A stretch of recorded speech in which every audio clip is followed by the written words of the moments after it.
किया जाए। धन्यवाद। यही मुझे आपसे कहना था। बहुत बहुत धन्यवाद। बहुत बहुत माननीय आभार। श्री आनंद भदौरिया जी। धन्यवाद सभापति महोदय। मैं बड़े गौर से अपने वरिष्ठ सदस्य माननीय राजकुमार चाहर जी को सुन रहा था। उन्होंने अपने भाषण में कहा कि इस विधेयक के आने से विदेशी निवेशकों को काफी सहूलियत होगी।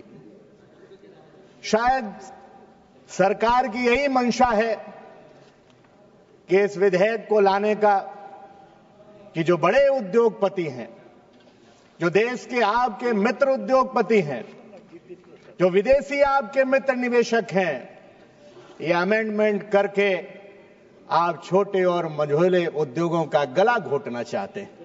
सभापति जी,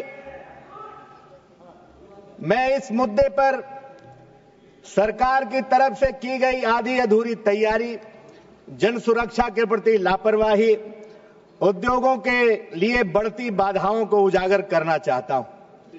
यह विधेयक 1923 के पुराने कानून को बदलने का दावा करता है, लेकिन वास्तव में यह ना तो आधुनिक अंतर्राष्ट्रीय मानकों पर खरा उतर रहा है और ना ही भारत के ईज ऑफ डूइंग बिजनेस के लक्ष्यों को पूरा करता है।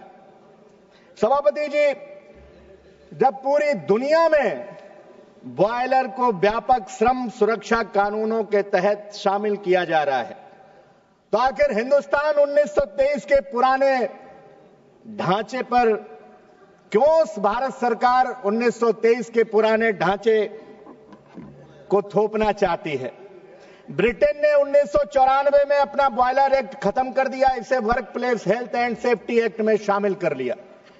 दक्षिण अफ्रीका ने भी occupational health and safety act 1993 के तहत बॉयलर नियमन शुरू किया। जापान में industrial safety and health act के तहत बॉयलर सुरक्षा नियम है। जर्मनी में भी इंडस्ट्री कोड के अंतर्गत बॉयलर मानक तय किए गए। इसलिए सभापति जी, क्या कारण है कि अभी भी हिंदुस्तान इसी विधेयक में 1923 के विधेयक में अमेंडमेंट करके इसको लागू रखना चाहती है? विधेयक की धारा 36 राज्य सरकार को यह अधिकार देती है कि वे किसी भी क्षेत्र को पूरी तरह से इस कानून से छूट दे सकती है। मान्यवर, ये तो सभापति जी, ये तो बहुत ही ऐसा हथियार दे रहे हैं कि जिसको चाहेंगे राज्य सरकारें, और ज्यादातर स्टेट में तो इन्हीं की राज्य सरकारें हैं, तो फिर इनकी राज्य सरकार जैसे चाहेगी वैसे छूट देने का काम करेगी। और उससे क्या होगा कि अगर अंधाधुंध इस तरीके से लाइसेंस बांटे गए अपने चहेते लोगों को मानक के विपरीत, तो फिर दुर्घटनाएं होंगी, बॉयलर विस्फोट होंगे। चाहे छत्तीसगढ़ में भी रासायनिक संयंत्र में 6 लोगों की, मजदूरों की जान चली गई। 1921 की बॉयलर समिति ने स्पष्ट कहा था कि बॉयलर कानून पूरे देश में एक समान लागू होना चाहिए, केवल जो दुर्गम स्थान है उनको अगर छोड़ दीजिए, लेकिन इसमें तो पूरी की पूरी छूट दी जा रही है। सभापति जी, इस एक्ट के माध्यम से इंस्पेक्टरों की मनमानी के लिए छूट दी जा रही है। उत्तर प्रदेश में समाजवादी हुकूमत आने से पहले इंस्पेक्टर राज लागू था।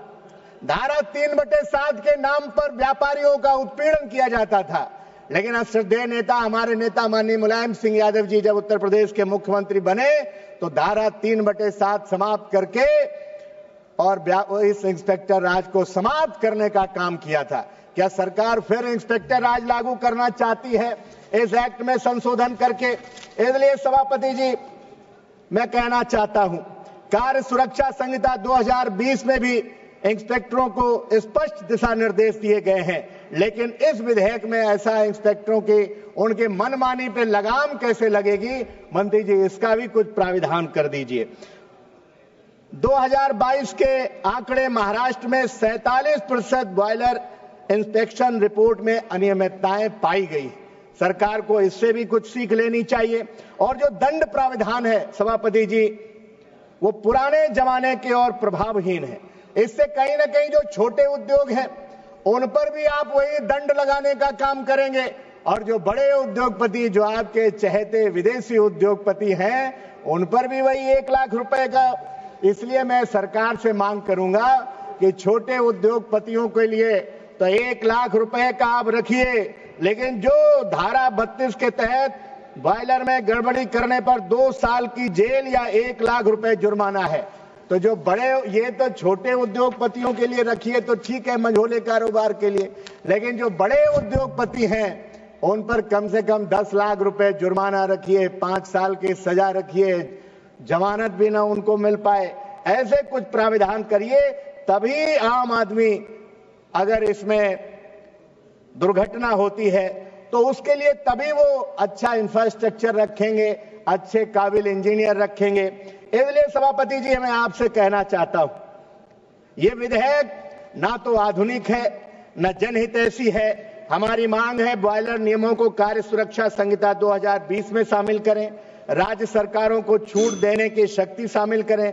अकेला वक्ता हूं अपनी पार्टी से, पूरा 15 मिनट है सर, अभी तो समय आज तो दे दीजिए, और समाप्त कर रहा हूं जल्दी। इसलिए राज्य सरकारों को छूट देने की शक्ति को सीमित करें, इंस्पेक्टरों की मनमानी रोकने के लिए BNSS के सुरक्षा उपाय लागू करें, सेल्फ सर्टिफिकेशन और ऑनलाइन अनुमति प्रणाली को कानूनी मान्यता दें।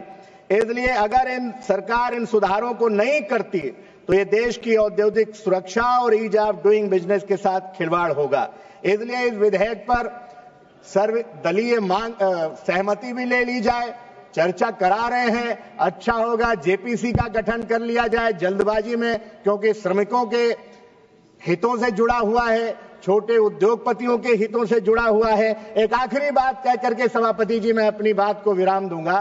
कल हम सांसदों की सैलरी कुछ बढ़ाई गई, उसको लेकर के मिश्रित प्रतिक्रियाएं हैं, लेकिन उससे ज्यादा जरूरी, मैं समाप्त कर रहा हूं एक बात आकर के, सभापति जी आप बैठे हैं चेयर पे इसलिए अपनी बात कह दे रहे हैं, इसलिए, लेकिन उससे ज्यादा जरूरी है सांसद निधि का बढ़ाया जाना। कम से कम 25 करोड़ रुपए सांसद निधि करिए, और जब तक नहीं बढ़ा रहे सांसद निधि तब तक PMGSY के अंतर्गत कम से कम 50 किलोमीटर सड़कें सांसदों को बनाने का प्रस्ताव दें। आपने समय दिया, आपका बहुत बहुत धन्यवाद सभापति जी।